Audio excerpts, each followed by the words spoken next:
sociedade. Difundir, propagar os fatos e mais do que isso, investigar, explicar e opinar. No mundo com tantas mídias, tantas fontes de notícias, nos colocamos a serviço da informação honesta, confiável, de credibilidade. Somos a Rádio Bandeirantes. Priorizamos o que é relevante, valorizamos as diferenças, transmitimos informação e temos opinião. Bandeirantes. Rádio Bandeirantes. Assista a Rádio Bandeirantes Campinas no YouTube. Jornalismo e esporte da sua cidade ao vivo e as transmissões de Ponte Preta e Guarani. youtube.com/Rádio Bandeirantes Campinas. Inscreva-se em nosso canal, ative as notificações e acompanhe a Rádio Bandeirantes onde você estiver. Rádio Bandeirantes. Fechada com você. Fechada com a verdade. Você está ouvindo Rádio Bandeirantes Campinas. FM faixa estendida 85,7. Rádio Bandeirantes. Fechada com você. Fechada com a verdade. Rádio Bandeirantes. Fechada com você. Fechada com a verdade.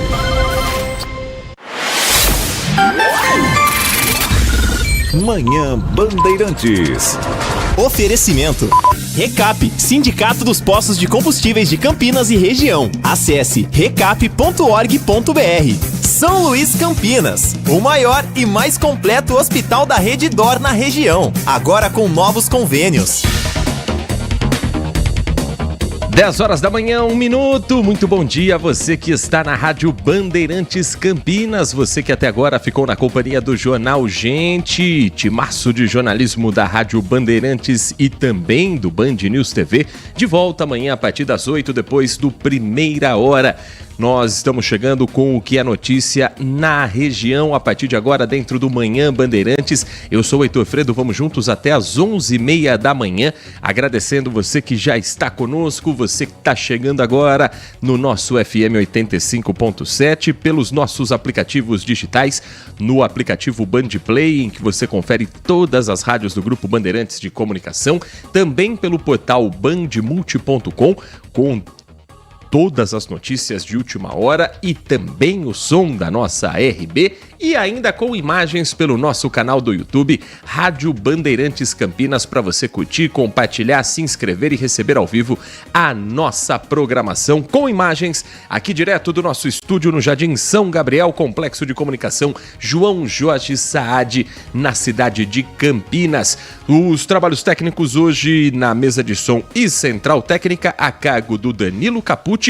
O Thiago Prudente daqui a pouco conosco também participando da programação que traz informação, prestação de serviços, opinião e a sua participação pelo WhatsApp a partir de agora, liberado para a participação do ouvinte dentro dos assuntos que nós trazemos ao longo dessa manhã. 971021493. Se você está fora da região metropolitana de Campinas, não se esqueça do DDD 19 971021493. Eu conto também com você nesta quente mais uma vez, terça-feira, hoje 9 de janeiro de 2024, uma terça-feira depois de um dia com algumas chuvas em Campinas, não tão volumosas assim, mas com outras cidades da região e com a capital paulista, essa sim, com 200 árvores que caíram em função do temporal. Mas isso não significa que a região de Campinas não teve também seus problemas.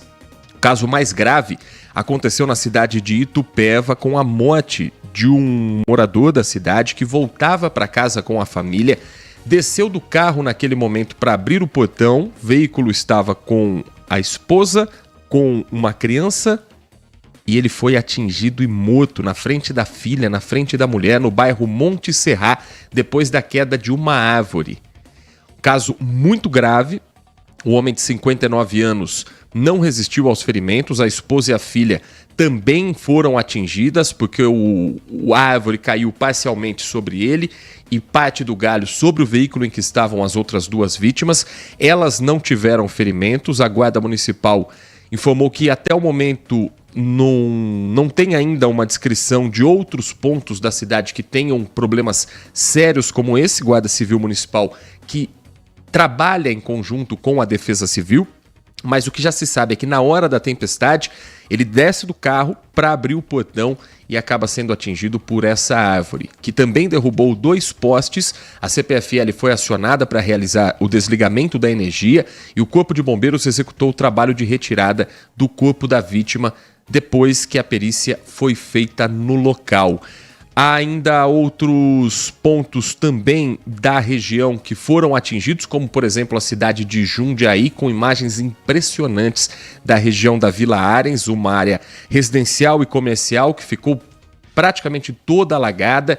Também o entorno do bairro Vianello, por conta da elevação do rio Guapeva, o alagamento na região da Ponte Torta, e tem previsão de mais chuva para hoje, por isso atenção redobrada. Havia até a expectativa de que essa chuva de São Paulo, Itupeva, Jundiaí chegasse com força a Campinas, mas não foram registrados até aqui, pelo menos oficialmente pela Defesa Civil, pontos de alagamento mais sérios na cidade das últimas horas. A Prefeitura de Campinas hoje vai fazer uma obra que vai bloquear um trecho da pista interna da Avenida Anchieta, no centro. Já se iniciou nesta terça-feira às 8 horas da manhã, segue até às 5 da tarde.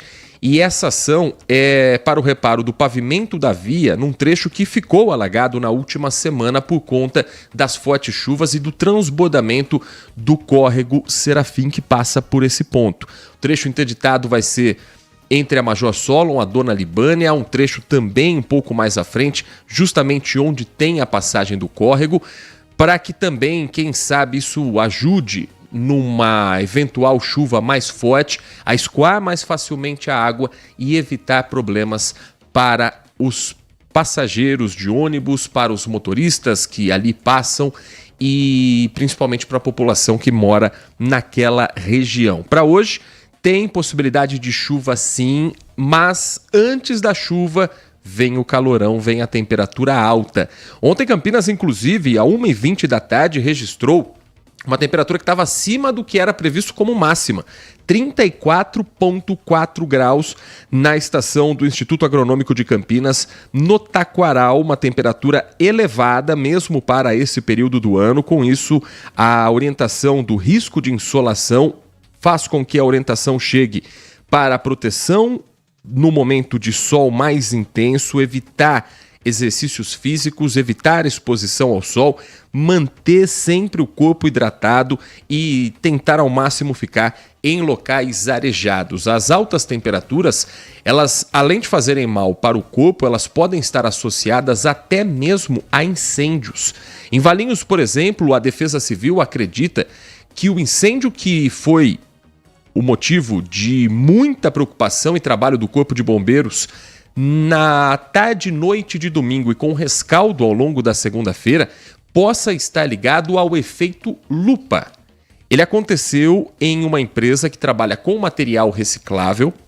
Naquele momento não havia nenhum indício de que alguém pudesse ter colocado fogo, mas o que é o efeito lupa? É aquele que a gente aprende na escola, que às vezes a gente até brinca como criança, né? De pegar uma lupa, pegar um raio de sol e usar a lupa para acender um pedaço de papel, provocar fogo ali em algum material. Nesse caso especificamente, não seria uma lupa em si, mas algum material que possa ter refletido essa luz do sol constantemente, capaz de gerar fogo. A Júlia Zampieri conversou com o diretor da Defesa Civil de Valinhos, que explica um pouco mais sobre o fenômeno e sobre a investigação desse acidente, desse incêndio que aconteceu nessa empresa de materiais recicláveis. As chamas eram vistas de longe e assustaram os moradores da região. Segundo a Defesa Civil, essa é a terceira vez que um incêndio atinge a empresa de reciclagem que fica no bairro Macuco, na cidade de Valinhos. O fogo começou por volta de 4 horas da tarde e atingiu uma área de armazenamento de sucatas. Um funcionário da empresa teria ouvido um barulho de explosão e acionado o corpo de bombeiros. Pelo menos 5 equipes trabalharam para combater as chamas. A suspeita da Defesa Civil é que o incêndio possa ter sido causado pelo efeito lupa. O efeito lupa, na verdade, é o efeito do raio solar, né? Quando ele é transmitido, ele pega através de um vidro, é como se fosse acender um cigarro, né? A princípio, através de uma lupa, né? O sol bate na lupa, acende o cigarro ou pode queimar um papel. Então a gente acredita que o efeito lupa aconteceu aqui ontem. Não coincidentemente, as temperaturas registradas em Valinhos na tarde de domingo estavam muito altas, com sensação térmica de 40 graus Celsius. O local já está rico de combustível, né, vamos dizer. Com o calor fica bem mais fácil ter um início a uma ignição. Felizmente, ninguém ficou ferido durante o incêndio. Equipes da Guarda Civil Ambiental e Defesa Civil realizaram uma vistoria na empresa. A apuração segue com a Polícia Civil, que investiga se existe alguma irregularidade no local. A equipe de jornalismo da Band tentou contato com a empresa, que até agora não se posicionou.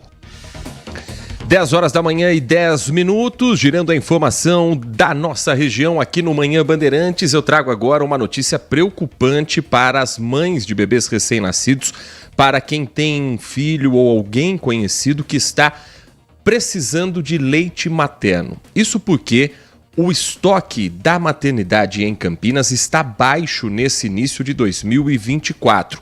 Normalmente, períodos de festa já colocam também, não apenas o estoque de doação de leite materno, mas de doação de sangue abaixo da média, que é o que se trabalha como um nível seguro para quem precisa desse material, para quem precisa dessa doação. Mas nesse caso especificamente, a gente está falando de crianças que não têm a produção do leite materno pela mãe por diversas ocasiões e muitas delas ainda em incubadoras que estão com atendimento médico por terem nascido precocemente, e o estoque é considerado baixo nesse momento, com apenas 40,5 litros armazenados no banco de leite humano. Esse volume representa menos de 1/4 da quantidade necessária para o atendimento das demandas, principalmente na UTI neonatal, que é a unidade de terapia intensiva, e da unidade de cuidados intermediários. Até por isso, o Hospital Maternidade de Campinas pede às mães que contribuam com a doação de leite materno excedente. A enfermeira do Banco de Leites da Maternidade de Campinas, Bárbara Alves, traz mais informações nessa conversa que ela teve com a repórter Lucimeire Ramalho. Explica pra gente como está a situação no momento, se está faltando leite, alguma criança está ou não sem atendimento, e a importância desse gesto para a mãe que puder fazê-lo. Nós estamos vivenciando uma época sazonal, que é fim e início de ano, onde é período de férias e festas, onde as mães costumam viajar ou estão mais tempo com o seu bebê, onde a sua produção fica mais para a demanda do seu próprio filho. No momento, o nosso cenário está com 40,5 litros, sendo que o ideal seria de 200 litros, para que nós pudéssemos fazer uma distribuição de uma maior porcentagem para os nossos bebês internados aqui nas unidades neonatais. E, Bárbara, qual o risco que se tem com essa quantidade? Né? Pode faltar para um bebê, vocês têm que fazer uma conta ali para que dê para alimentar todos eles. Como que vocês trabalham com isso? Quando a gente já vê que esse estoque já está apresentando uma queda, a gente já entra com as campanhas, mídia, redes sociais, para que a gente possa alcançar essas mães que às vezes não têm conhecimento da doação do leite humano, e também tem toda uma comunicação com a equipe médica que acompanha esses bebês, para que ele possa receber esse melhor alimento e a gente possa proporcionar para os bebês que mais necessitam. Isso, falar dos benefícios, né? Já é um benefício imenso para o bebê que nasce saudável, para um bebê que está em uma UTI neonatal, mais ainda, né? Como que esse leite age no organismo desse bebê, como que ajuda ele a se recuperar mais rápido? Exatamente, o aleitamento materno ele é a forma mais natural e segura de se alimentar um bebê no início da vida, principalmente pela sua composição imunológica, principalmente pelos bebês internados aqui que estão num período de mais fragilidade, então nós precisamos proporcionar essa imunidade, que também irá contribuir para a minimização do seu tempo de internação, e também contém todos os nutrientes necessários para o bom crescimento e desenvolvimento neste período. Estava me dizendo que não faltou ainda, né? Tá, que não falte, né? Tá com essa quantidade. Existe esse risco? Para quem não acha esse risco, as mães que estão assistindo e que se encaixarem aí nos pré-requisitos devem vir doar? Quais são esses requisitos? Exatamente. Toda mãe que é saudável, está amamentando o seu bebê e tem uma produção excedente, ela pode se tornar uma doadora. Basta que ela entre em contato conosco pelo telefone 3306-6039, onde nós iremos passar todas as orientações, fazer um preenchimento de um cadastro, agendar a coleta dos exames laboratoriais, que é muito importante para a sequência dessa doação. No dia dessa coleta dos exames, ela já vai receber o material necessário, que é o frasco esterilizado, a touca e a máscara. Se ela mora em Campinas, nós fazemos essa busca a domicílio semanalmente. E se ela mora na região e tem a disponibilidade, ela pode trazer o leite até a maternidade. E, Bárbara, é o excedente, né? E quanto mais essa mãe amamentar, quanto mais ela tirar esse leite, mais o organismo vai produzir. Exatamente, é o excedente. Então, primeiramente, ela vai pensar no bebezinho dela e o excedente é o que ela vai estar extraindo para armazenar para a doação. E o organismo da mãe é muito inteligente, fantástico. Então, quanto mais esse bebê suga ou quanto mais ela estimula através de uma ordenha manual, uma ordenha elétrica, mais essa mama entende que ela tem que estar produzindo.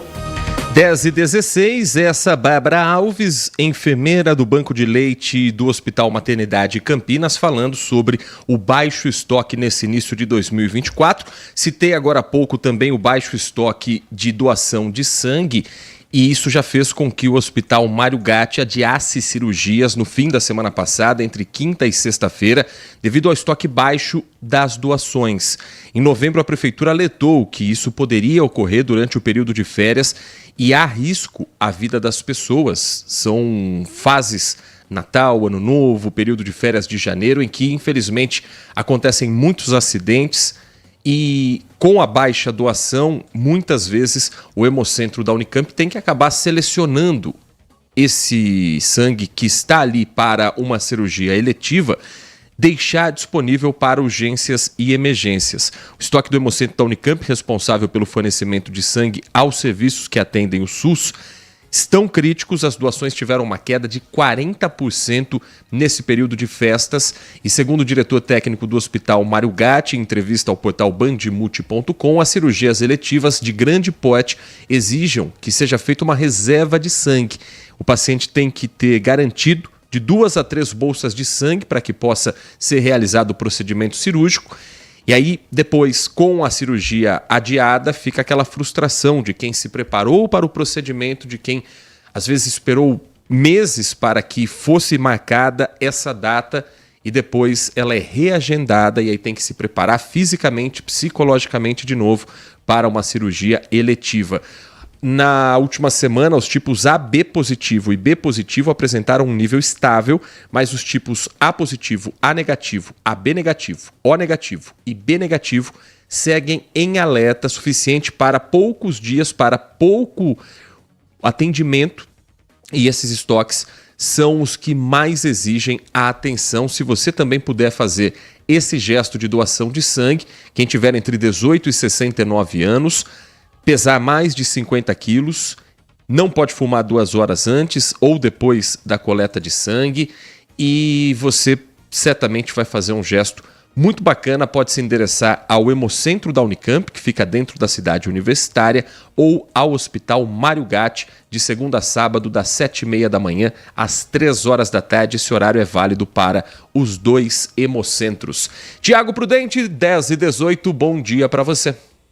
Bom dia, Heitor, aos ouvintes da Rádio Bandeirantes. E quem puder, vá doar. Importante, rápido o procedimento. E ainda ganha um lanchinho, hein? Eu tô falando que eu sou doador, dando o prazo que você tem que fazer entre uma doação e outra. Tô sempre lá doando. É importante demais, muito rápido. E ainda tem uma vantagem, né? Quem é seletista, trabalhador CLT, ainda tem direito a uma folga, né? Depois a empresa pode dar. Tem essa vantagem ainda para atrair o pessoal para doar sangue, né, Heitor? Sem dúvida, é uma forma de também incentivar esse gesto tão importante e tão bacana que salva muitas vidas. Fora fila preferencial, hein? O nosso ouvinte participa conosco pelo WhatsApp, trazendo também informações, como faz agora o Gilberto Breni, que é morador da região do Ouro Verde, que ele escreve pra gente o seguinte: desde ontem, às 18 horas, a região do Ouro Verde está sem água. E ao entrar em contato com a Sanasa, a informação é de que a previsão não existe ainda para o retorno. Ele escreve: sem previsão de volta da Sanasa, um descaso total com a gente da periferia, um calor desses com crianças, idosos sem água. Ajudem a gente, por favor, escreve o Gilberto Breni. Nós já encaminhamos para a nossa produção aqui do Grupo Bandeirantes de Comunicação para fazer esse contato com a Sanasa para a gente ter uma resposta ainda dentro dessa edição do Manhã Bandeirantes e também levar para a tela da Band Mais TV essa informação. Quem também nos escreve com relação aos assuntos de Campinas e da nossa região é o Carlos, morador da Vila União. Ele diz: ontem foi comentado sobre obras realizadas no centro da cidade, Glicério, Campos Sales, Rua 13 de Maio, que por sinal demorou para ser concluída, causou transtornos e não ficou bom. Ele entende que o piso que foi colocado na 13 de Maio é muito feio. A prefeitura tem alguma intenção de trocar aquele piso? A prioridade das obras na região central, Carlos César, meu amigo ouvinte da Vila União em Campinas, é nesse momento a conclusão da Campos Sales, que tem o prazo aí para o final desse mês de janeiro e que já deve ter, já nesta manhã inclusive, equipes trabalhando, porque a previsão era que ontem as máquinas mais pesadas voltassem e provocassem alguma interdição. A 13 de maio, para ter uma substituição de piso, acho que seria uma obra muito grande que não está prevista nesse orçamento de 2024, não. Mas você falava ontem, né, Tiago, da 13 de maio, que ainda tem uma série de problemas, e nós dizíamos, se perguntar para quem usa a 13 de maio, a lista é grande. O Carlos já abriu a lista aqui dizendo do piso, que ele entende que não foi dos melhores escolhidos não na época. Mas acho que essa obra vai ter que esperar um pouco com outras prioridades que Campinas tem agora. Eu acho que... E também tem um detalhe, né, Heitor? Mexer na 13 de maio de novo tem um custo político. Você já pensou nisso? Porque é reabrir uma ferida na cidade de Campinas, de uma obra que não deu certo, e aí cria aquela sensação de que de novo vai dar errado. Então não tem nenhuma previsão, pelo menos que eu saiba, da prefeitura de mexer na 13 de maio. Vai ter que ser feita uma reforma na 13 de maio, isso sem dúvida, porque o serviço que foi feito lá não é da melhor qualidade, então precisa ser feito ajustes na principal avenida do comércio de Campinas, uma avenida fechada para os carros, né, que só apenas a população circula, mas vai ter que ser feita uma intervenção. Mas eu duvido muito que seja um plano para agora, talvez daqui a alguns anos, até porque a gente tem outras avenidas no centro de Campinas, mesmo que o serviço da 13 de maio não tenha sido o mais adequado, que precisam de revitalização. E as obras que acontecem hoje no centro é uma tentativa da prefeitura de revitalizar o centro da cidade. Isso faz parte daquele projeto maior sobre o centro de Campinas. Eu acho que revitalizar é importante, claro que precisa de outras medidas, mas é um passo importante. A Campos Sales, por exemplo, eu ainda não tive uma ideia de como vai ficar, porque eu passei lá, só estava em obras, e aí eu vou confessar para vocês aqui que eu tenho uma certa dificuldade de visualizar como é que vai ficar a obra, sabe? Mas, a princípio, se ficar com a Francisco Glicério, que ficou bonita, a avenida ficou bonita, assim, algumas coisas eu não gosto muito, mas aí é uma questão, não sou arquiteto também, ou engenheiro, mas aí é uma questão pessoal, mas a avenida ficou bonita, e a Campos Sales também, e é importante para o comércio daquela região, né, uma avenida revitalizada. É claro que tem outros quesitos para o centro reviver, né, que é a questão da segurança. Logo vai ter o camelódromo que vai ser construído, então os camelôs vão sair daquela região também, então o centro vai passar por muitas mudanças nos próximos anos. A gente tem que pensar nisso também, né, Heitor? Vai ter que revitalizar a área onde os camelôs estão hoje, porque vai retirar, e aí? Vai ter comércio ali? O que vai ser? Residencial? É preciso pensar nisso também, porque o projeto do camelódromo segue avançando, que vai ser próximo à estação do trem Intercidades, quer dizer, colado com a estação do trem Intercidades, e entre a rodoviária ali naquele trecho, entre a estação Cultura hoje, que vai ser a estação do trem Intercidades, a rodoviária e o terminal metropolitano. E aí, onde estão os camelôs hoje? Vai ficar como ali? É preciso pensar isso também na cidade e é preciso projeto. Não adianta só construir o camelô, tirar todo mundo e aí? Vai ficar o que ali naquele lugar?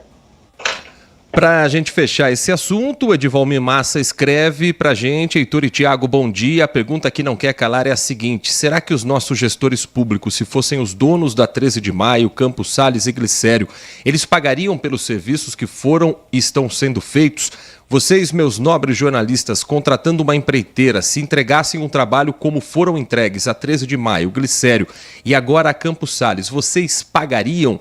Bom, é muito diferente uma obra particular de uma obra pública, né? Isso depende de análise técnica, de gestão. Não sou especialista no assunto, mas ouviria um especialista para saber se está dentro da norma técnica ou não. É isso que a prefeitura faz também. Ouve dos técnicos da prefeitura se a empresa contratada cumpriu aquilo que estava no contrato.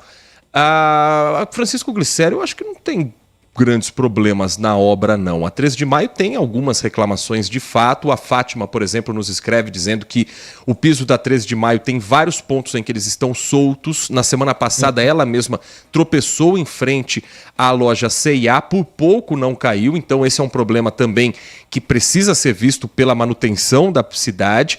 A Glicério eu acho que tem menos problemas. E a Campos Sales a gente teria que ouvir dos técnicos se eles estão vendo algum problema ou não na obra até agora, né, Tiago? Isso é que é uma questão muito técnica. Na questão da 13 de Maio, é muito claro que, assim, não precisa nem ser técnico, a obra é ruim mesmo. Isso ficou constatado logo que foi entregue. Que foi assim, ou entrega, é melhor entregar e liberar a avenida logo do que mais alguns anos de transtorno. Foi basicamente isso que aconteceu na 13 de Maio, vamos ser sinceros. Foi entregue do jeito que estava para solucionar um problema que estava lá e estava afetando os comerciantes também. Agora a Campos Sales e a Francisco Glicério é preciso uma avaliação técnica mesmo para ver se não foram cumpridos o que estava no contrato, mas a princípio, nesse caso, foi feita uma avaliação tranquila. Mas é o que eu coloco, que eu sempre ponto aqui, eu acho que o Edivalmir tem um ponto que é importante. O poder público muitas vezes se atropela em entregar obras, principalmente em ano eleitoral, a gente tem que lembrar disso. Vou pegar o último exemplo, Heitor. Quando que o BRT foi entregue? Você lembra? Foi um pouco antes do Jonas deixar a prefeitura, não foi?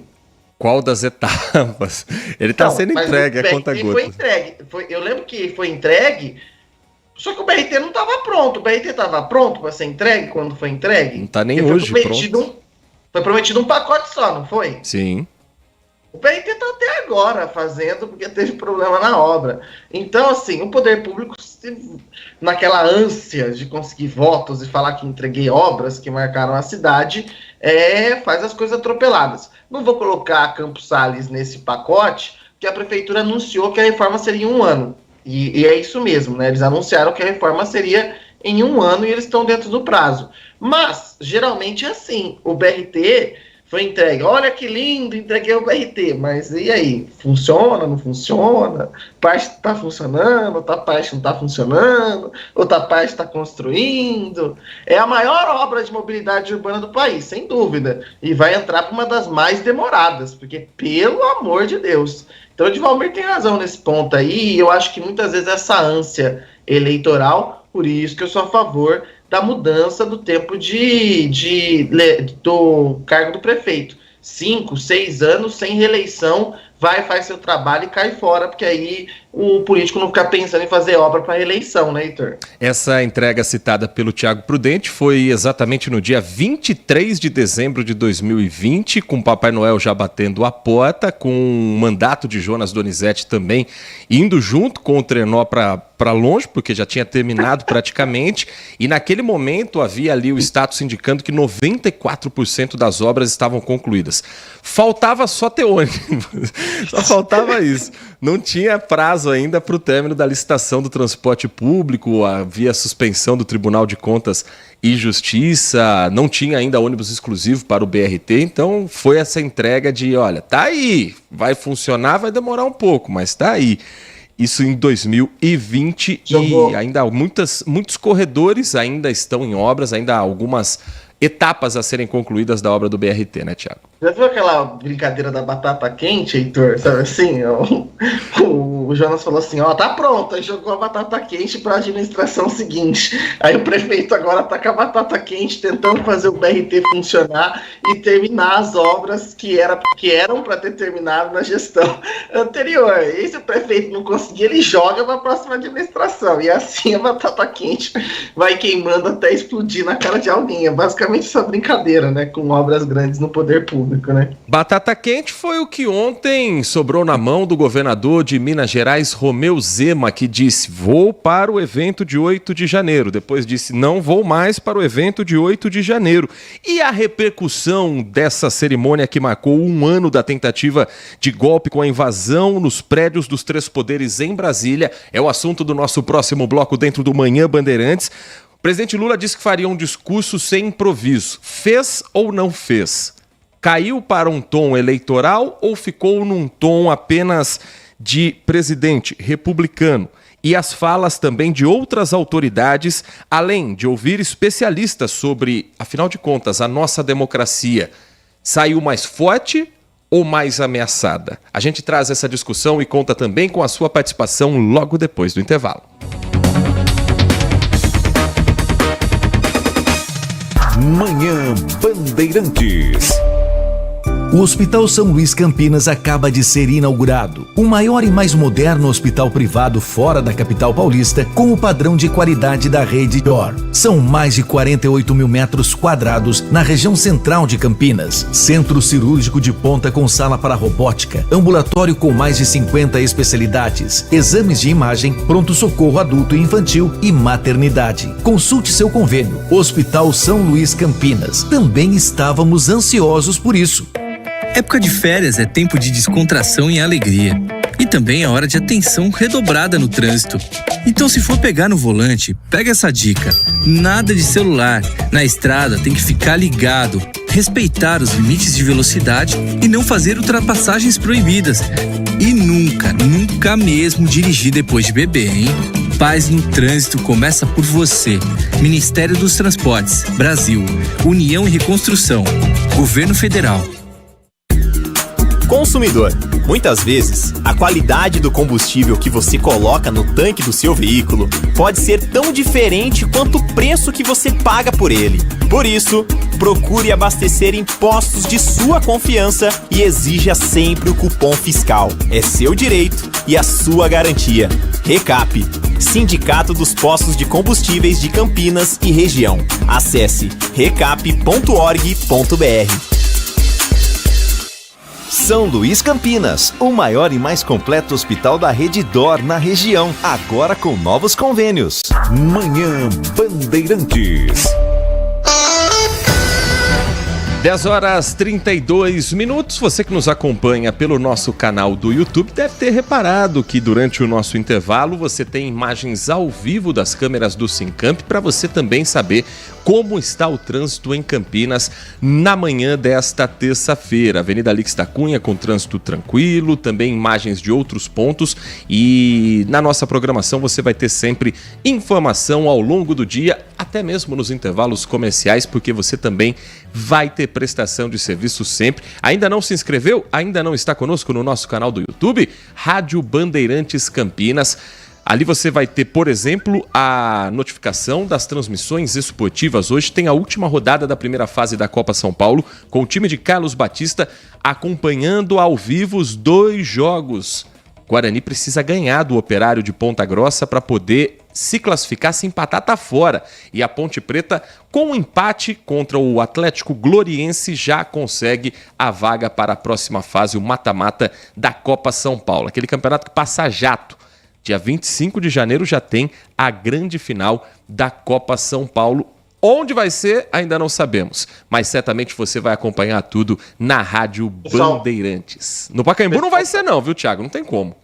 Não terminou a obra lá ainda, né? Tá em obra, quer dizer, era pra ter terminado também. É outra batata quente entregue para iniciativa privada. Vai terminar. E aí, ó, até a iniciativa privada também, gente, entra com batata quente. Porque a previsão de término era o ano passado. E até agora, nada. 10h34. O Manhã Bandeirantes traz agora a cobertura dos atos que aconteceram ontem, marcando um ano de 8 de janeiro de 2023. E hoje, um dia após o maior ataque à democracia ser celebrado, entre aspas, o celebrado, mas ser relembrado, ainda há muita discussão a respeito do tom em que aconteceu essa cerimônia ontem em Brasília e também da narrativa que está se construindo, muitas vezes tentando diminuir o que aconteceu nos primeiros dias do terceiro governo de Luiz Inácio Lula da Silva. Brasília ontem já amanheceu com uma segurança reforçada, foi assim ao longo do dia, com a presença de autoridades do Poder Executivo, do Poder Legislativo, do Poder Judiciário, presenças de governadores muito menor a presença do que, por exemplo, no ato que foi realizado logo depois das manifestações com baderna e com cunho golpista de 2023. O Túlio Amâncio traz pra gente um resumo do que foi esse evento e depois a gente ouve individualmente algumas das autoridades. A segurança que faltou há um ano, neste 8 de janeiro de 2024, estava reforçada. Mais de 2.000 policiais de prontidão para defender as sedes dos três poderes. No lugar de ataques, flores. É muita mágoa, né? Com a destruição, ameaça à democracia.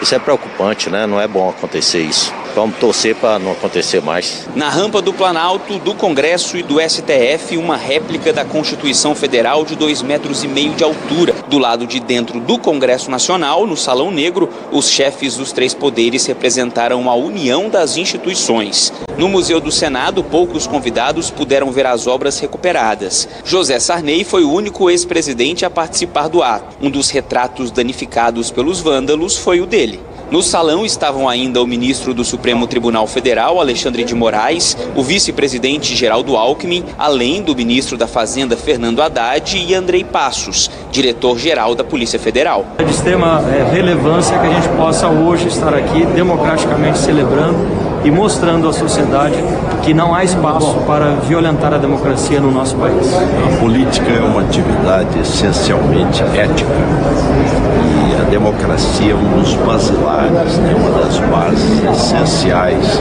da política com P maiúsculo. Então é muito importante celebrarmos a democracia forte. A Constituição furtada no quebra-quebra foi recuperada e simbolicamente devolvida. A tapeçaria de Burle Marx, rasgada pelos invasores, foi restaurada e voltou para a parede do Congresso. O evento não contou com a presença de Arthur Lira, presidente da Câmara. Ele justificou dizendo que enfrenta um problema de saúde na família. Os 27 governadores foram convidados, 18 compareceram, a maioria de partidos da base do governo. Da oposição, só Eduardo Leite, do PSDB. Romeu Zema, governador de Minas, confirmou presença, mas foi pressionado por apoiadores e eleitores e não foi ao ato. Estou aqui em Brasília nesse 8 de janeiro para vários compromissos, o mais importante dele para tratar da dívida gigante de Minas Gerais que foi construída nas últimas décadas e que precisa ser solucionada. Estava previsto a minha ida a um evento institucional no Congresso, mas infelizmente recebi informações que ele se transformou num evento político e não irei mais. Sou totalmente favorável à democracia. Aqueles que praticaram vandalismo precisam ser punidos. E o Brasil precisa depender menos de política e mais de gestão para resolver os seus problemas. É isso que nós temos procurado fazer em Minas Gerais. Esse é o governador de Minas, Romeu Zema, do Partido Novo, explicando que tinha a intenção de participar desse ato, mas depois sentiu que ele cairia para um tom político-eleitoreiro e decidiu não ir. Lembra do programa Tentação com Silvio Santos no SBT, Thiago Prudente? Assim, só de reprises, né? Não é da minha época. Que tinha aquela coisa do não sei se vou ou se fico, não sei se fico ou se vou, que você tinha que escolher uma das portas. Aí o Romeu Zema, ele vai para Brasília, aí em Brasília ele percebe que não, mas não sei se é uma boa eu ir no ato. Aí ele consegue encontrar um motivo para ele estar em Brasília e um motivo para dizer que não vai no ato, porque ele percebeu agora que tinha um tom eleitoreiro. A pressão deve estar grande dentro da base aliada para ele ter titubeado de última hora no vou ou não vou, porque ontem de manhã ele confirmou que ia. Lembra que eu falei aqui ontem que a não presença dos governadores que estão ligados à base bolsonarista tinha a ver com uma questão eleitoral? Sim. O Romeu Zema provou que é isso.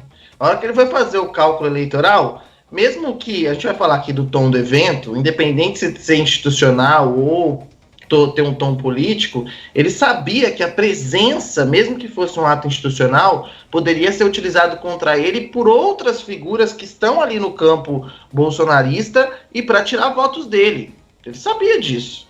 Então, assim, foi um cálculo eleitoreiro. Ele falar, não vou porque é um evento político, mas ele não foi por uma questão eleitoral. Então, assim, o governador de Minas também é o típico político. De novo, não tem nada.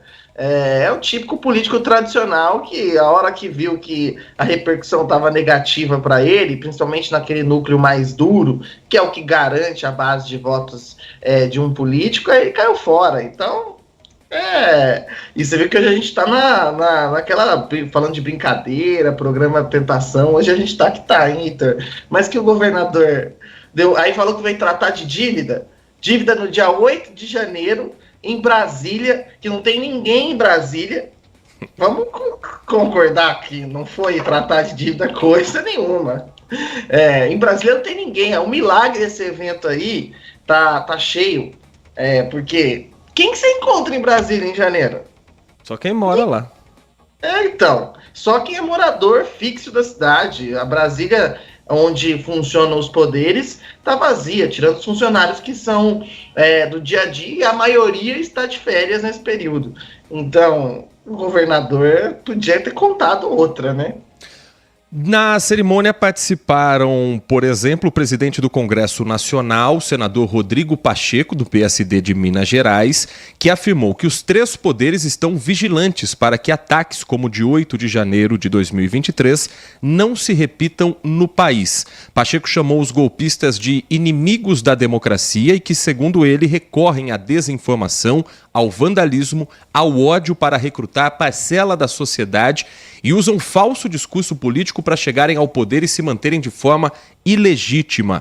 Ele também falou, Rodrigo Pacheco, a respeito da volta do público para o Senado, tirando grades e se reaproximando dos verdadeiros eleitores. Chegada a hora, em 8 de janeiro de 2024, um ano após esta tragédia democrática do Brasil, abrir o Congresso Nacional para o povo brasileiro. Retirar essas grades que circundam o Congresso Nacional, para que todos tenham a compreensão de que esta casa é a casa deles, é a casa do povo, é a casa de representantes eleitos, onde as decisões devem ser tomadas para o rumo do Brasil. Desqualificar e desacreditar o processo eleitoral não ofende apenas as instituições republicanas ou a justiça eleitoral. Ofende também, de uma maneira ainda mais grave, o povo brasileiro. O presidente do Tribunal Superior Eleitoral, ministro do STF Alexandre de Moraes, também falou a respeito dos atos de 8 de janeiro, discursou falando da regulação das redes e diz que a mesma lei que vale fora da internet tem que valer também nas plataformas digitais. Por mais de uma década, essa instrumentalização foi realizada por esses extremistas digitais ligados a agentes políticos sem que os democratas percebessem o potencial destrutivo existente nessas práticas e, consequentemente, sem que houvesse a necessária regulamentação de conteúdo nas redes sociais, que já existe para todos os demais meios de comunicação. Não há razoabilidade em se manter o que eu sempre repito, as redes sociais, as big techs, a internet como terra de ninguém. O que vale para o mundo real deve valer para o mundo virtual. 10h44 e o presidente Lula havia prometido que faria um discurso sem fugir do texto. Não falaria de improviso. Mas acho que não foi bem o que aconteceu. O presidente Lula relembrou os atos de 8 de janeiro, falou sobre a proximidade dos poderes num momento de necessidade como esse, em defesa da democracia, mas também não perdeu a chance de cutucar Jair Bolsonaro e a família composta por vereador, senador, deputado federal. Não há democracia sem liberdade, mas que ninguém confunda liberdade com permissão para atentar contra a democracia. Liberdade não é uma autorização para espalhar mentiras sobre as vacinas nas redes sociais, o que pode ter levado centenas de milhares de brasileiros e brasileiras à morte por conta do Covid. Liberdade não é o direito de pregar a instalação de um regime autoritário e o assassinato de adversários. As mentiras, a desinformação e os discursos de ódio foram combustível para o 8 de janeiro. Nossa democracia estará sob constante ameaça enquanto não formos firmes na regulação das redes sociais. Nos dias, semanas e meses que se seguiram à tentativa de golpe, reformamos as sedes dos 3 poderes. Trocamos vidraças, removemos sujeira, restauramos obras de arte, recuperamos objetos históricos. E, acima de tudo, reafirmamos o valor da democracia para o Brasil e para o mundo. Agora, é preciso avançar cada vez mais na construção de uma democracia plena. Uma democracia que se traduz em igualdade de direitos e oportunidades, que promova a melhoria da qualidade de vida, sobretudo para quem mais precisa. Estamos nessa caminhada e chegaremos mais longe se caminharmos de braços dados. Eu queria dizer para vocês, e sobretudo aos companheiros da Suprema Corte e ao presidente do Supremo Tribunal Eleitoral, quando alguém colocar dúvida sobre a democracia no Brasil, seria importante que vocês não tivessem receio de utilizar a minha história e a história do meu partido como garante da existência inabalável da democracia nesse país.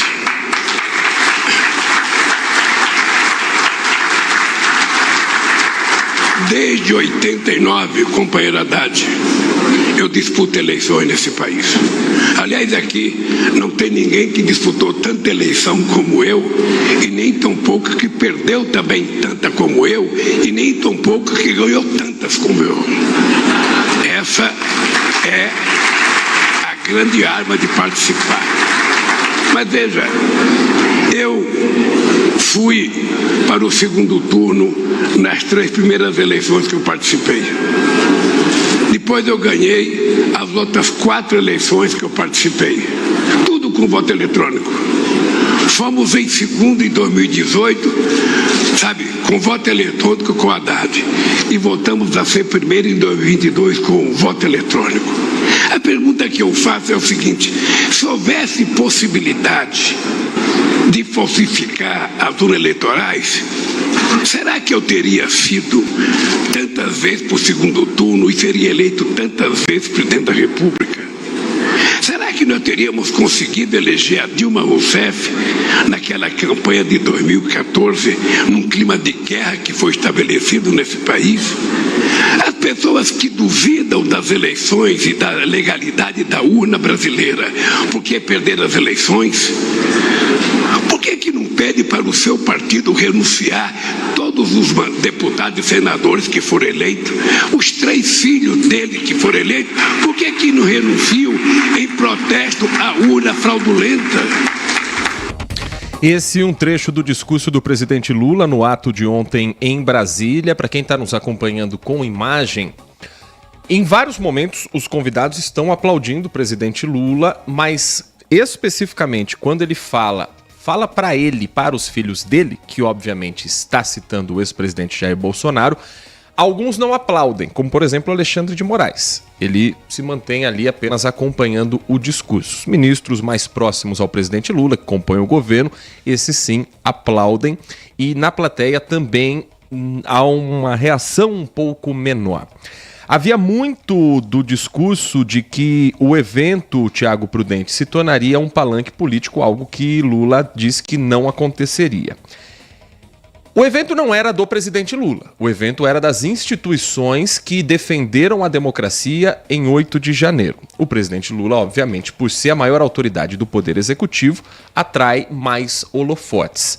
E, de certa forma, não dá munição também para os opositores ao colocar novamente Bolsonaro como sendo parte do discurso, como sendo alvo desse momento da crítica, de uma forma direta, nem velada apenas pelo presidente Lula? É que é uma questão que é difícil separar. Vamos lá. Primeiro, sem dúvida foi um ato político. Eu não concordo com isso, acho que tem que ser um ato institucional por parte do presidente Lula no seu discurso. As demais autoridades que discursaram, Rodrigo Pacheco, o ministro Alexandre de Moraes, tiveram um discurso institucional. Inclusive, o discurso de Rodrigo Pacheco, um discurso forte, em defesa da democracia. O discurso de Alexandre de Moraes tocando num ponto que é sensível, que é a questão da regulação das redes sociais. E antes que alguém comece a escrever aí uma mensagem, algum ouvinte, sobre liberdade, vamos lá. A imprensa é regulada. O que a gente está cobrando é que as redes sociais também sejam reguladas, tenham regras específicas. Não pode ser uma terra sem lei. É simples assim. Como a imprensa e os veículos de comunicação têm regras específicas, qual o problema da internet ter regras específicas? Para proteger você aí em casa, para proteger o seu filho, proteger a sua esposa, o seu marido, o seu companheiro. Exatamente isso. É para proteger as pessoas. E é uma questão que precisa ser discutida. Essa conversa de que a legislação brasileira é o suficiente, não dá porque não é. Se fosse, a gente não estaria vivendo o que nós estamos vivendo quando a gente fala sobre redes sociais. E é uma questão que está sendo discutida em muitos países pelo mundo. Outros países europeus já adotaram regras rígidas quanto a isso. E não se trata de impedir a liberdade. Se trata de responsabilizar quem conta mentira, quem espalha fake news e por aí vai. E aí tem muito político que não está interessado nisso, né? Porque adora contar uma mentira na sua rede social e aí um monte de gente que não se presta a checar a informação compartilha. E essa pessoa também tem que ser responsabilizada, que está espalhando fake news. Então foram 2 discursos institucionais. O discurso do presidente Lula, o que ele leu, é um discurso institucional. Mas, tem um detalhe, essa aí não é a primeira vez que ele cita o presidente Bolsonaro, não nominalmente. Mas uma hora que ele está lendo o discurso, e eu percebi isso, ele cita o ex-presidente diretamente sobre ter instigado aquelas pessoas a cometerem aqueles atos no 8 de janeiro. E essa parte estava escrita, estava no discurso escrito. E aí eu coloco o seguinte ponto, Heitor. Como separar os atos do 8 de janeiro do bolsonarismo? E aqui eu faço uma separação. Existe a direita no Brasil. O bolsonarismo é um fenômeno dentro da direita que eu jogo lá na extrema direita. Ser de direita não significa ser bolsonarista. E é bem distante disso, porque são posições bem diferentes. O bolsonarismo defende posições extremadas. E o bolsonarismo é uma coisa que está dentro do espectro da direita brasileira. Mas ser de direita não significa ser bolsonarista. E o que aconteceu no 8 de janeiro foi, propriamente dito, um ato bolsonarista. E isso tem que ficar muito claro. Todo mundo aqui, ninguém é inocente, sabe que as pessoas que estão lá, quando pediu intervenção militar para quê? Para quem entrar no poder? Para quem? Quem não reconheceu a vitória do outro depois da eleição?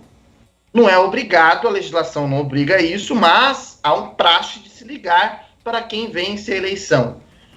Que episódio em outro país do mundo que a gente viu que aconteceu a mesma coisa? O mesmo script. Um país do norte, os Estados Unidos. O mesmo script. Então, eu sempre coloco o seguinte: é preciso investigar os mentores, financiadores. Mas, na minha visão, isso aqui é uma visão do Thiago. O mentor político do que aconteceu nos atos do 8 de janeiro, e eu sempre coloco isso, os políticos têm responsabilidade pelos discursos que fazem, porque eles impactam uma parcela da população, e ainda mais figuras como Bolsonaro, Lula, parcelas significativas da população. Bolsonaro tem, sim, a responsabilidade política pelo que aconteceu no dia 8 de janeiro. E essa é uma visão do Thiago. Visão política, eu não estou falando criminal, da justiça, essa é uma outra história, e se um dia ele for indiciado, por isso ele vai responder e vai ter direito à sua ampla defesa. É uma questão política, eu não estou fazendo aqui uma imputação de crime jurídica, uma leitura política de tudo que aconteceu no 8 de janeiro. Então é muito difícil fazer essa divisão, é muito difícil separar uma coisa da outra. E eu acho que é preciso os agentes políticos, nesse caso, deixarem claro isso. Se você, do outro lado, não concorda ou discorda, isso faz parte da democracia. Como eu disse, é uma visão diante dos fatos que eu tenho de uma análise que eu estou fazendo. Você pode discordar e não tem problema nenhum. Então, acho muito difícil a separação. Então, você tem ali essa questão e esse impacto. E eu acho que o evento toma esse tom político, nem vou chamar de tom partidário, porque eu acho que não teve um tom partidário, mas apenas um tom político, até porque a não presença de figuras do bolsonarismo, e muitas delas que ficariam constrangidas naquele evento, a gente tem que lembrar disso, que ficariam constrangidas naquele evento, porque muitos apoiaram que o poder fosse tomado à força, a gente tem que lembrar disso aqui, inclusive deputados que estão hoje no Congresso. Então, reforça o tom político do evento. Ah, Thiago, então quer dizer que você concorda com o tom político? Não, eu não concordo. Mas, ao mesmo tempo, faço uma análise que é muito difícil separar uma coisa da outra. É muito complicado. Então, eu acho que esse ponto a gente tem que levar. E uma outra análise, Heitor, quantos ex-presidentes tinham ali no evento? Você viu que só tinha o Sarney, né? Só o José Sarney. É para a gente ver quanto a nossa democracia dá soluços e é frágil. Vamos lá. O Sarney foi o primeiro depois ali da redemocratização, correto? Ainda antes do voto direto. Exatamente. E aí, depois de muito tempo, a gente vê a importância dele, mesmo com as dificuldades econômicas, para criar uma base para as eleições diretas. O Collor não podia estar ali, porque está enrolado na justiça até a cabeça, se eu não me engano, está até com um mandado aí, tinha um mandado de prisão, uma coisa assim.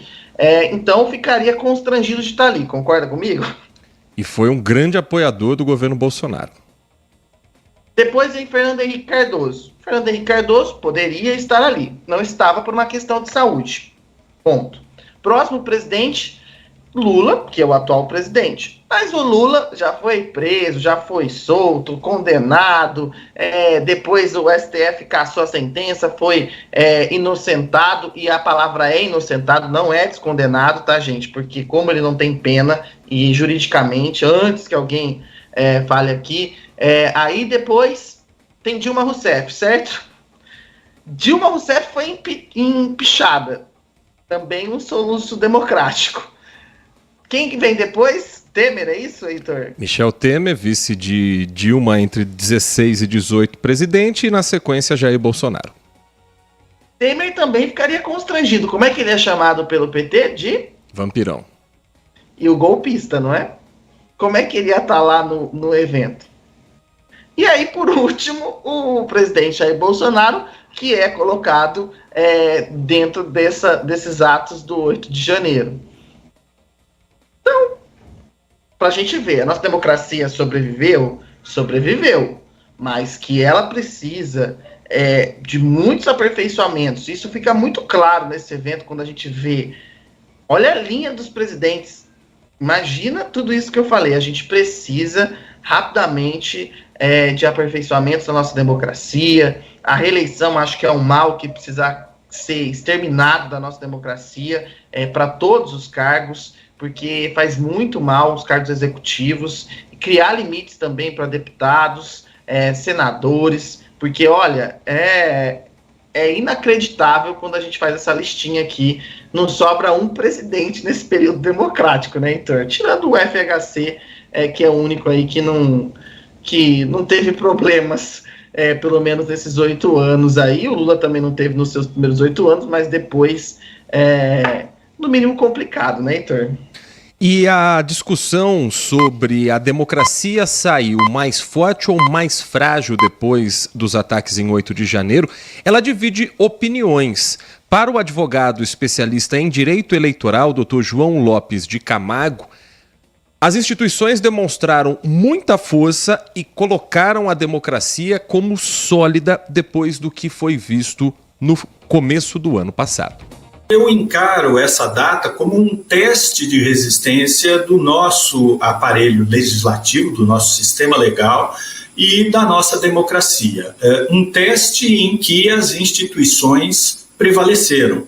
As instituições conseguiram evitar aquilo que parece à maioria da população que foi realmente uma tentativa de golpe de Estado, que foi uma tentativa de tomada violenta do poder, com manifestação de insatisfação em relação ao resultado das eleições de 2022.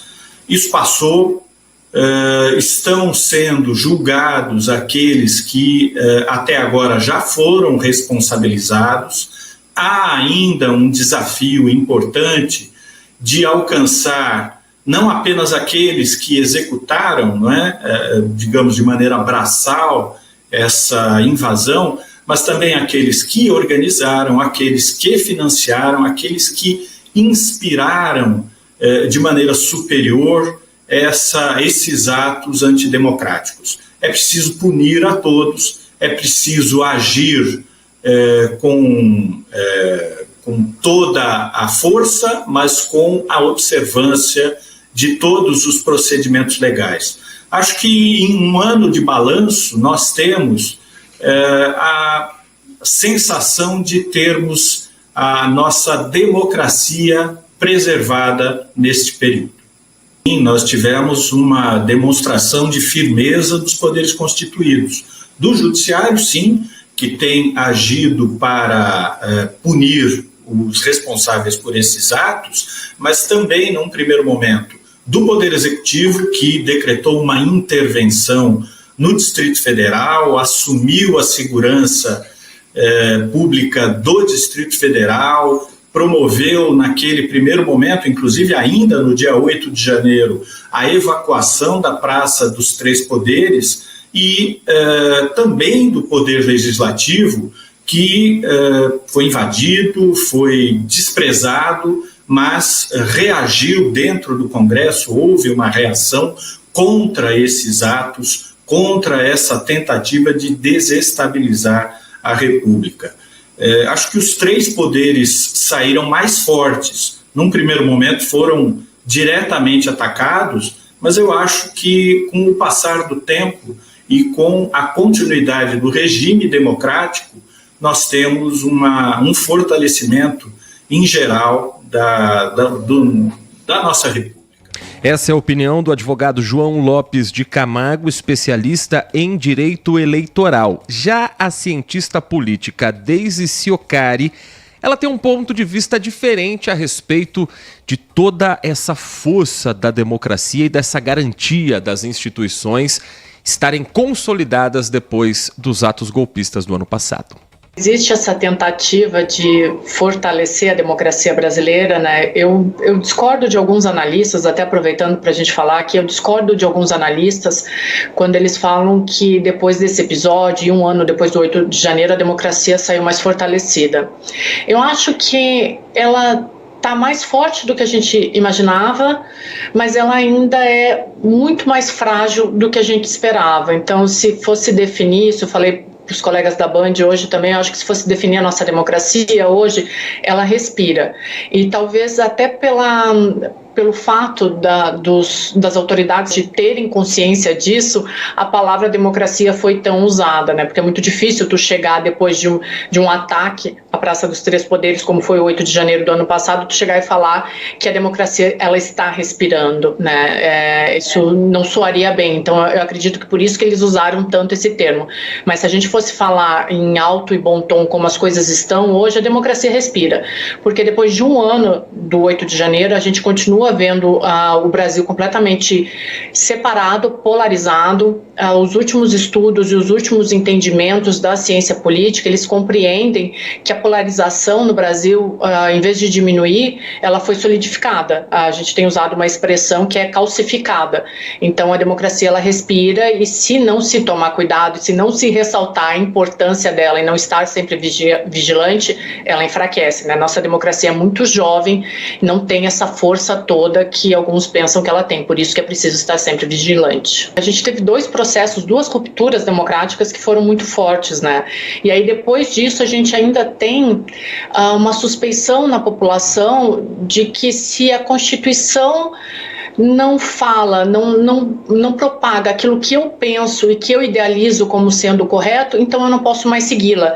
Então, além da gente ter tido duas rupturas democráticas que acabam interrompendo o processo, sim, a gente ainda tem uma desconfiança sobre a democracia, sobre o voto e sobre o resultado das urnas. Então, eu reitero, somos jovens, somos frágeis, mas saímos respirando desse atentado do 8 de janeiro, né? Essa posição de Daisy Ciocari, cientista política, quando ela se refere a duas rupturas, ela está falando do processo de impeachment do então presidente Fernando Collor de Mello e do processo de impeachment da presidente Dilma Rousseff. O ouvinte participa conosco também, trazendo a sua opinião pelo 971021493, como faz o Adriano Vermelho, e ele diz, talvez um dia para ser esquecido, ele questiona, talvez, ao mesmo tempo que foi provavelmente o acontecimento que mudou os rumos políticos desse país, um desafortunado divisor de águas que definitivamente rachou o Brasil, que já vinha tendo ranhuras institucionais e até danos substanciais ao nosso tecido democrático, mas nada parecido com aquilo. Ele propõe que sigamos em frente, o país precisa de toda a energia voltada a, por exemplo, os combates diretos à fome, à desigualdade, muito mais do que a discussão política que não vai levar a nada, a não ser autopromoção e ainda mais vingança e ódio, desejando bom dia, o Adriano Vermelho. Eu acho que a ruptura de divisão, nesse caso especificamente, ela vai além de direita e esquerda. Ela vai na divisão de quem acredita que a democracia é o melhor caminho, mesmo quando o seu candidato não é eleito, e aí existe um processo para você formar oposição, fiscalizar, cobrar, criticar, se reorganizar politicamente e se colocar como uma opção melhor na urna depois de 4 anos, e aqueles que acham que uma ditadura é aceitável a partir do momento que você perde uma eleição na urna. Eu acho que essa é uma divisão muito clara desse período de 8 de janeiro. É bem diferente de oposição em situação de esquerda e direita. É democracia ou aceitar uma ditadura porque eu acho que não ganhei e quero ganhar de qualquer jeito. Mas, de fato, muito se rompeu ainda mais nessa relação entre esquerda e direita de pessoas do dia a dia. Não estou falando de políticos. Porque, por exemplo, no discurso do presidente Lula, quando ele cita o ex-presidente Bolsonaro, para quem está no poder também é bom manter essa divisão. É bom você ter esse racha. É bom para o presidente Lula ser o grande opositor ao Bolsonaro e ao bolsonarismo, como a única via para evitar esse caminho antidemocrático. E para o presidente Bolsonaro, ex-presidente Bolsonaro, é bom que Lula continue, lembrando que ele está ali no jogo político, mesmo estando inelegível para as próximas eleições, porque ele continua sendo um personagem forte. Então, para os dois, está lindo esse racha. Está maravilhoso. Agora, para a democracia é bom? Para o país é bom? Isso tem que ser refletido de uma maneira mais profunda. A opinião também aqui no nosso canal do YouTube do Flávio Rezende. Ele questiona atos antidemocráticos? Na opinião do Flávio, só mais um bom motivo para as famosas conversas moles para boi dormir. Acorda, Brasil, a fala é uma, a prática outra. Brasil sendo o Brasil de sempre. Flávio, se quiser inclusive aqui dizer um pouco mais sobre o que você entendeu dos atos, se eles não eram antidemocráticos, pode ficar à vontade para a gente ter também a sua opinião, porque os atos pediam uma intervenção militar contra um processo democrático. A opinião do nosso ouvinte, o Celso Santos: não há dúvidas de que os atos de 8 de janeiro foram atos golpistas e as pessoas que participaram dele precisam ser punidas com todo o rigor da lei. Mas também é verdade que os bolsonaristas colocaram nas mãos do Lula e do PT um presentão. Os atos golpistas se tornaram desculpa para tudo. O Celso acreditava que o Lula, à frente dessa equipe ampla, dessa frente ampla, iria trabalhar para unificar o país. Mas ele entende que não é isso que se vê. Muito do governo atual continua acirrando a polarização. É aquela história antiga do PT, do nós contra eles, que, na opinião do Celso, persiste até hoje. Permite ao presidente Lula também fazer essa divisão. Ele espera que a regulação da mídia, que logo será imposta pelo STF, caso o Congresso não vote, não tenha viés político e não seja motivo de perseguição para quem não é de esquerda. Infelizmente, hoje parece que fake news é só coisa de direita. Fake news precisa ser tratada como fake news, sem viés ideológico. É a opinião do Celso Santos do Jardim Carlos Lourenço. Heitor, diga. Só ressaltar que esse negócio da unificação é um mito, né? Nenhum governo busca unificação, o governo busca maioria. Isso tem que ser básico. O governo busca a maioria de apoio da população. Nenhum governo quer unificação, porque unificar significa perder o seu opositor, que você falou. Polarização sempre existiu e sempre vai existir. É um mito acreditar que a polarização vai acabar. Isso não vai acabar. Isso existe em todos os países do mundo e é assim que se dá a democracia. Polos opostos, às vezes mais de um polo. Isso é natural. A gente tem que colocar isso na cabeça. E esse mito de unificação, eu coloco como mito porque não vai acontecer. E em nenhum país do mundo acontece. Sempre vai ter um grupo contrário. O que o governo busca é ter maioria. Ultrapassar a faixa de 50% que te dá apoio, que te garante a eleição. É basicamente isso que qualquer governo busca. E se a gente pegar outros mandatos, quando havia polarização PT-PSDB, o PT nunca buscou unificar o Brasil. Sempre buscou ter maioria. Qualquer governo, eu acho que isso tem que ficar muito claro que politicamente, eleitoralmente, é isso que quem está no poder busca. Ou eu estou enganado aqui? Porque a gente fica nesse mito da unificação do país. Eu acho que a gente tem que buscar o quê? O debate de qualidade.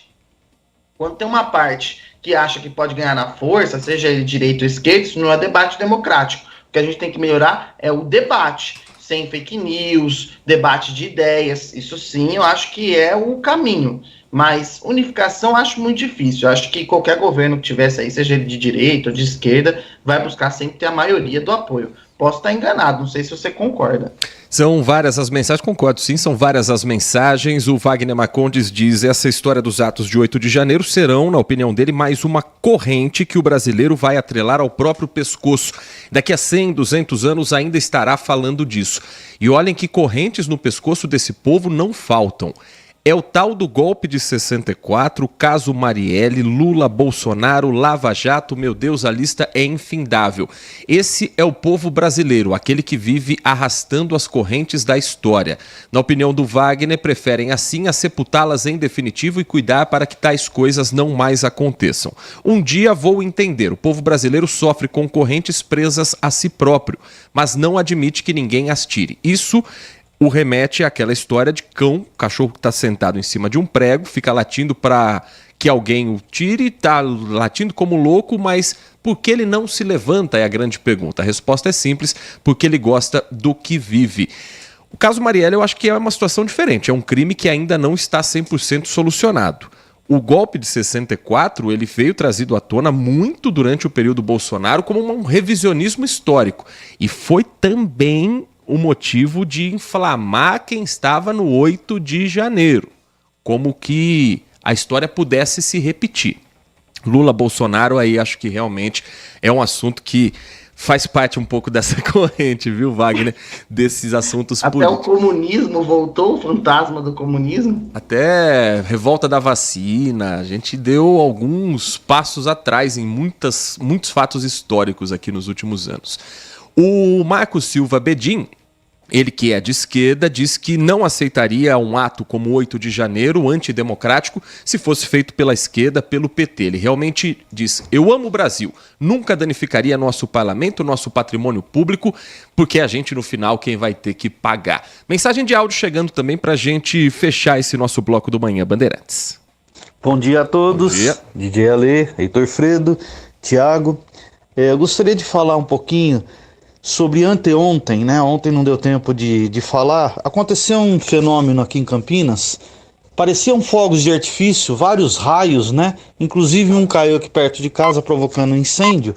Eu gostaria de, se der para entrevistar alguém que entende desse assunto, do porquê que aconteceu aquilo. Explicar melhor para a gente tantas descargas elétricas sem um volume grande de chuva.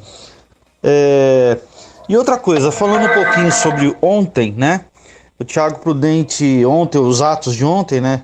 O Thiago Prudente pediu pra gente ver uma matéria sobre o 8 de janeiro. Então, eu vi a matéria, viu, Thiago? Achei puxadinho pra esquerda, mas verídica, tá? Também, agora, como aquela velha história do chumbo trocado não dói, eu vou pedir permissão a vocês para pedir para as pessoas olharem uma matéria do poder360.com.br. A manchete é essa: golpe é fantasia para legitimar polarização, diz Aldo Rebelo. Uma matéria muito interessante e que eu concordo plenamente com Aldo Rebelo, que é respeitadíssimo, o ex-ministro Aldo Rebelo. Então eu vou pedir para vocês dar uma olhadinha também, que é um contraponto ao que os esquerdistas dizem do 8 de janeiro, tá? Mas um grande abraço a todos.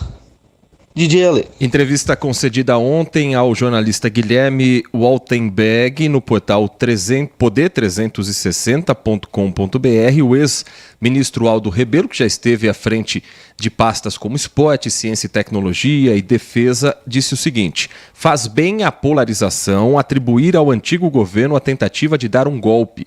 Criou-se uma fantasia para legitimar esse sentimento que tem norteado a política nos últimos anos. É óbvio que aquela baderna foi um ato irresponsável e precisa de punição exemplar para os envolvidos, mas atribuir uma tentativa de golpe àquele bando de baderneiros é uma desmoralização da instituição do golpe de Estado, afirmou o ex-ministro Aldo Rebelo nessa entrevista citada pelo DJ Ale. De fato, tinha baderneiro ali que talvez nem soubesse o que estava fazendo em 8 de janeiro. Mas quem contratou o serviço de ônibus, quem financiou a viagem, quem estava retirando o HD com gravações que poderiam incriminar algumas pessoas, quem levou bomba e tinha tática militar, sabia muito bem o que estava acontecendo. E não era um passeio a Brasília que terminou com alguns visitantes saindo do controle. Era algo muito bem orquestrado, na minha opinião, viu, Tiago? Eu também acho, não concordo com o ministro Aldo Rebelo, tô lendo toda a entrevista aqui enquanto você estava falando, ele fez até uma comparação com um movimento de libertação dos sem terras, que é uma dissidência do MST, que em 6 de junho invadiu a Câmara dos Deputados, depredou parte do patrimônio e deixou 24 pessoas feridas. Essas pessoas tinham que ser punidas, processadas e presas se cometeram crime, como qualquer outra. A diferença é que elas não estavam pedindo o fim da democracia. É uma diferença muito clara. Acho que o ministro tem o direito de ter a visão dele, mas, na minha visão, isso aqui é mais uma narrativa bolsonarista do que, propriamente dita, a realidade dos fatos. Uma vez que quem diz que foi tentativa de golpe de Estado não sou eu, é a lei. Tem uma lei de segurança que foi sancionada pelo presidente Bolsonaro. o STF está utilizando essa lei para julgar as pessoas que participaram desses atos. Inclusive, a gente já tem mais de, eu não sei a quantidade de condenados que a gente já tem por tentativa de golpe de Estado. A lei fala golpe de Estado, mas para ser julgada que a pessoa tentou fazer o golpe de Estado, né? Então, que fique muito claro isso. Quem determinou isso não é narrativa política nesse caso. A gente tem que dividir o que é narrativa política, o que a esquerda usa, o que a direita usa, mas um fato concreto é que foi caracterizado pela nossa Corte Maior que foi uma tentativa de golpe de Estado e as pessoas estão sendo julgadas por esse ponto. Isso é um fato consumado. Não tem espaço para narrativa. O ministro pode ter a opinião dele quanto à questão da polarização, e eu até concordo com ele nesse ponto da polarização. Acho que para os dois é fundamental isso, mas discordo nos outros pontos, porque tem um fato consumado, que é a questão do STF, e que o Aldo Rebelo pode ter a opinião dele. É o que a gente fala. Isso é o debate de qualidade. É isso que a gente tem que buscar, né, Heitor? O debate de qualidade sobre aquilo que as coisas que são colocadas. E eu acho que esse é o ponto central. 11h19, um intervalo aqui no Manhã Bandeirantes. Na volta, nós temos aqui um posicionamento da Sanasa a respeito da falta de água reportada mais cedo pelo nosso ouvinte na região do Ouro Verde. Agradecendo, inclusive, a participação do Gilberto Breni. A gente já vai trazer esse posicionamento na sequência com o Jean Espaduzano, que está aqui conosco, e também novas informações a respeito do esquema de desvio de remédios da farmácia de alto custo de Campinas. A polícia encontrou outros medicamentos naquela caixa que saiu de Viracopos rumo à cidade de Vitória. O intervalo é rapidinho, deixa eu ver, em 2 minutos e meio eu volto com esses e outros destaques. Você está ouvindo Manhã Bandeirantes. Oferecimento. Recap, Sindicato dos Postos de Combustíveis de Campinas e região. Acesse recap.org.br. São Luís Campinas, o maior e mais completo hospital da Rede DOR na região. Agora com novos convênios.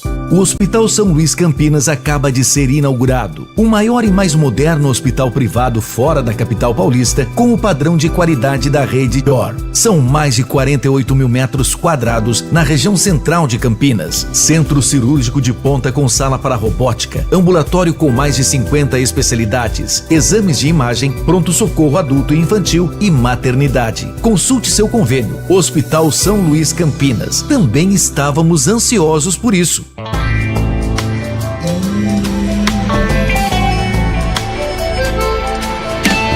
Mãe gentil, cuida dos teus filhos, faz valer toda a beleza, todo amor, toda a diferença, cada cor que pinta a riqueza do meu Brasil.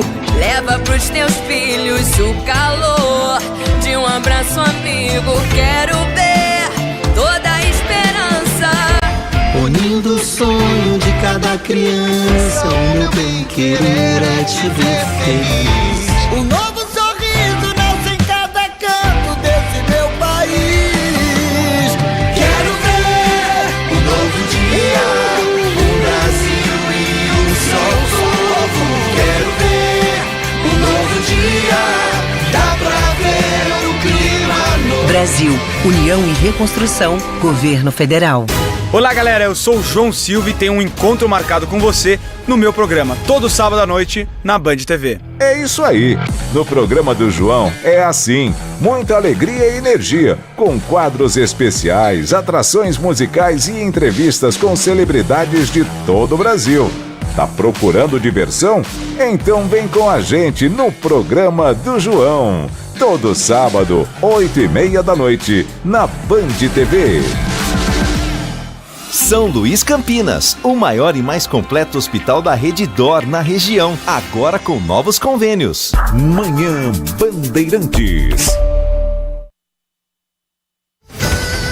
11h23, de volta na reta final do nosso Manhã Bandeirantes. Mais cedo, o ouvinte Gilberto Breni, morador da região da Vila Padre, do distrito de Ouro Verde, região do Ouro Verde, diz que ontem, desde as 18 horas, os bairros ali do Ouro Verde estavam sem água e sem previsão de retorno.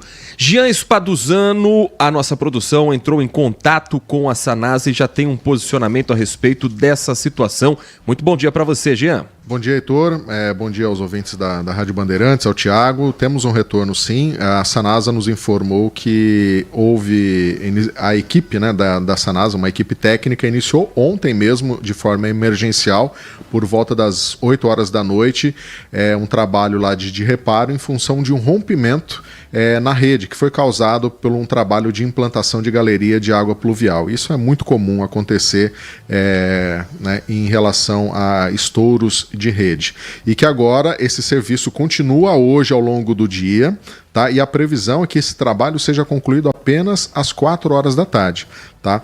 E aí, quando concluir esse trabalho, aí sim, gradualmente a água vai voltar a ser fornecida para os moradores lá da região do Ouro Verde. E a Sanasa ressaltou também que os imóveis é importante, né, ter a caixa d'água que ajuda na reservação de água, pelo menos pelo período de 24 horas, quando ocorre situações como essa de rompimentos emergenciais que necessitam aí de reparo. Então a previsão é que hoje até as 4 horas da tarde o trabalho seja concluído e a água volte aos poucos, né, a ser fornecida para os moradores lá da região, viu, Heitor?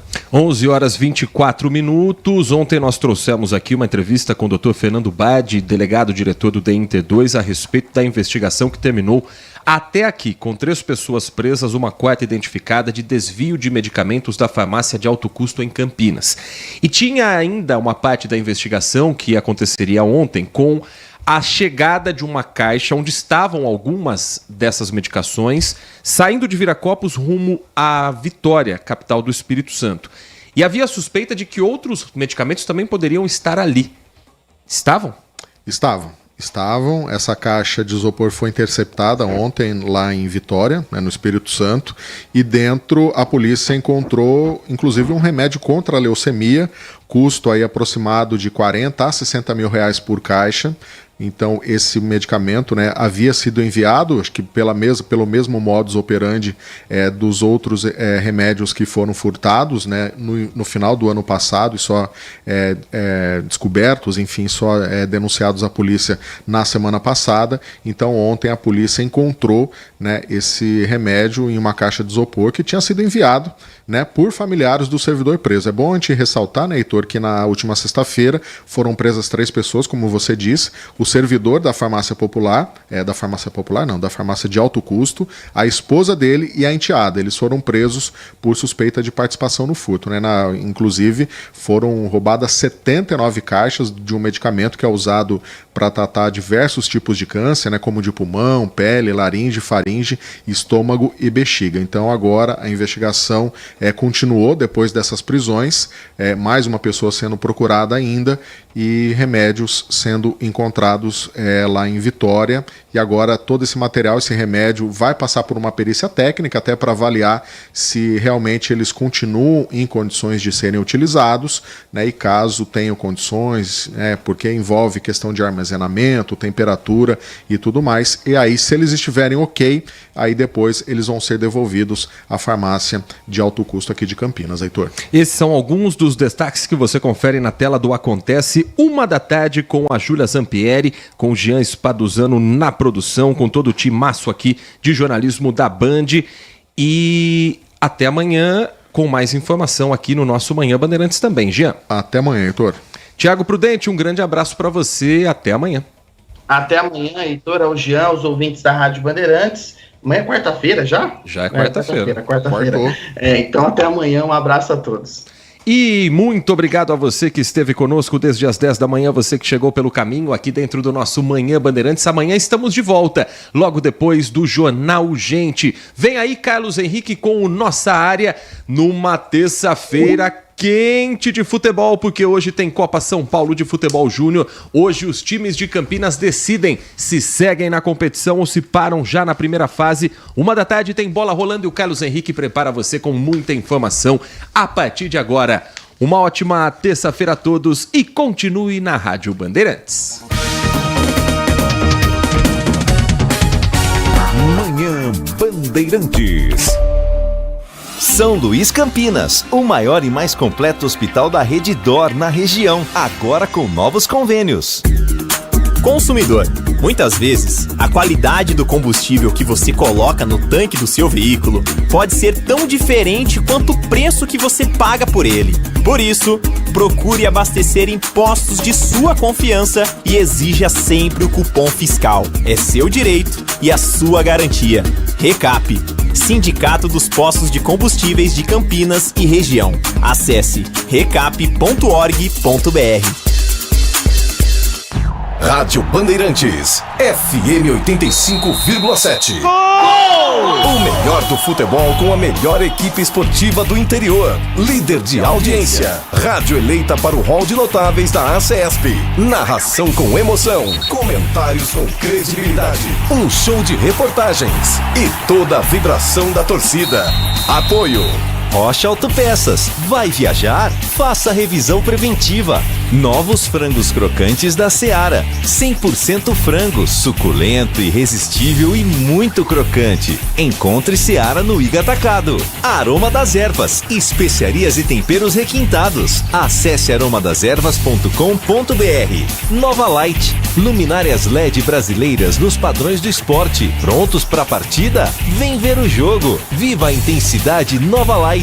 Paraflu, a marca número 1 entre os mecânicos do Brasil. São Luís Campinas, o maior e mais completo hospital da rede DOR na região, agora com novos convênios. Manhã Bandeirantes.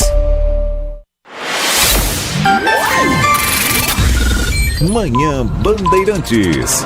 Oferecimento. Recap, Sindicato dos Postos de Combustíveis de Campinas e Região. Acesse recap.org.br. São Luís Campinas, o maior e mais completo hospital da rede DOR na região, agora com novos convênios. Siga a Rádio Bandeirantes Campinas também no Facebook, uma